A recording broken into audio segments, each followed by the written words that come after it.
મઠ ગામનું ભાવિ રસ્તા પર પ્રદૂષણ છે સમસ્યા, નથી સાંભળતા સેટિંગ બાજ।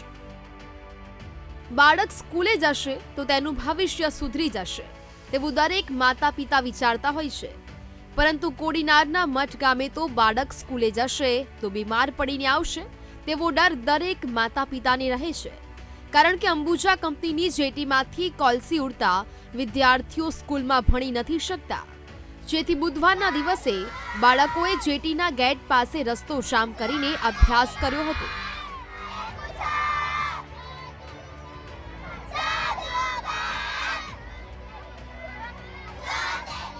સાથે જ વાલીઓ અને ગ્રામજનોએ પણ રસ્તા પર વિરોધ નોંધાવ્યો હતો, જેને કારણે જેટી પર જતા ટ્રકોનું આવન જાવન અટકી ગયું હતું।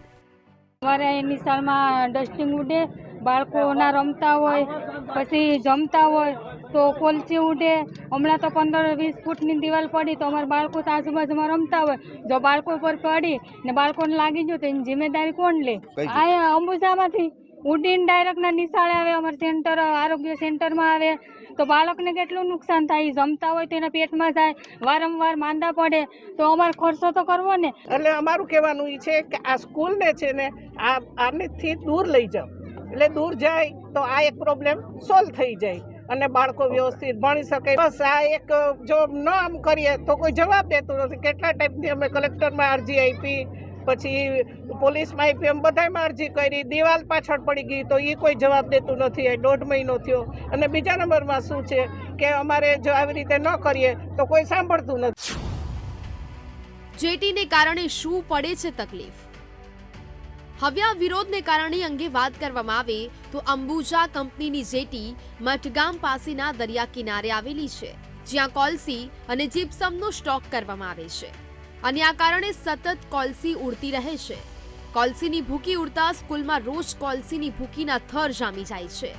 તેવામાં સ્કૂલે જતા બાળકો રોજ નાહીને તો જાય છે, પરંતુ પરત આવે છે ત્યારે તેમના કપડાથી માંડીને આખા શરીર પર કોલસાની કાળી ભૂકીના થર જામી જાય છે, જેને કારણે બાળકોનું ભણવાનું હરામ થઈ ગયું છે।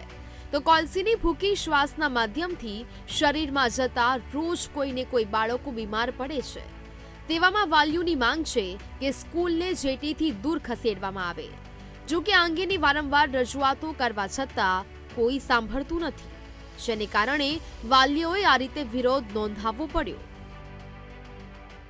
આટલું બધું પ્રદૂષણ, આટલું બધું કોલસી અને જીપ્સમ આટલા અનહદ પ્રમાણમાં ઉડે છે, તેનું લાઈવ અમે મામલતદાર સાહેબને પણ બતાવેલું છે, જીપીસીબીના અધિકારીને પણ બતાવેલું છે કે અનહદ એના નિયમ કોઈ જીપીસીબીના પ્રોડ્યુસન બોર્ડના નિયમ 152 માંથી એક કઈ નિયમનું પાલન નથી કરતા। એક કઈ માંગ ન સંતોષાય તો આ જે પોઝિશન છે ને બાળકોને, એ જ પોઝિશન પર અમે કાયમી અહીંયા ભણાવ્યું। સ્કૂલ હોય, આરોગ્ય કેન્દ્ર હોય કે ઘર, તમામ જગ્યા પર જેટીમાંથી ઉડીને કાળી ભૂકીના થર જામી જાય છે।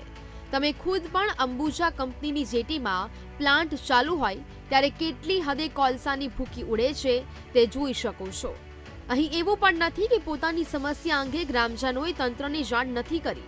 મામલતદારથી લઈને કલેક્ટરને પણ વારંવાર રજૂઆતો કરાઈ, છતાં કોઈ નિવારણ નથી આવ્યું। જ્યારે અંગે મામલતદાર સાથે વાત કરી તો સાંભળો શું જવાબ મળ્યો। સ્કૂલમાં, આંગણવાડીમાં જે કાંઈ ડસ્ટ ઉડે છે કંપની તરફથી એનો સર્વે કરી રોજકામ કર્યું અને જીપીસીબીને તાત્કાલિક પગલાં લેવા માટે મોકલેલ, અને મારા ખ્યાલ પ્રમાણે જાણમાં આવ્યા મુજબ જીપીસીબીવાળા 3 થી 4 દિવસ પહેલાં જોઈ ગયા છે, સર્વે કરી ગયા છે બધું, અને પ્રદૂષણની મેટર છે આખી। હવે પ્રદૂષણ ડસ્ટ ઉડેલી છે એ અમે જોયેલું જ છે, સ્કૂલોમાં ડસ્ટ ભરાઈ ગયેલી છે, ઝાડ ઉપર વ્હાઇટ જે જીપ્સમ કરીને આવે છે કેમિકલ, એ ઝાડ ઉપર દેખાતું હતું બધે, એ તો બધું જોયેલું છે અમે। ગીર સોમનાથના મઠ અને મૂળ દ્વારકા ખાતે વર્ષોથી ખાનગી કંપનીઓની જેટી આવેલી છે અને કોલસીની ભૂકી ઉડે છે, પરંતુ હવે કેમ ફરિયાદો ઉઠી છે તે પણ મોટો મુદ્દો છે। તો બીજી તરફ તંત્રના સત્તાધીશો અને જીપીસીબીના અધિકારીઓ મોટા હપ્તા ઉઘરાવી કોઈ કાર્યવાહી ન કરતા હોવાના પણ હાલ આક્ષેપ ઉઠ્યા છે। ત્યારે પ્રદૂષણના આ મુદ્દાનું ક્યારે સમાધાન થાય છે અને બાળકોના ભવિષ્યને લઈને કોઈ કાર્યવાહી થાય છે કે નહીં તે જોવું રહ્યું। Rohit Barad, VTV news, Gir Somnath.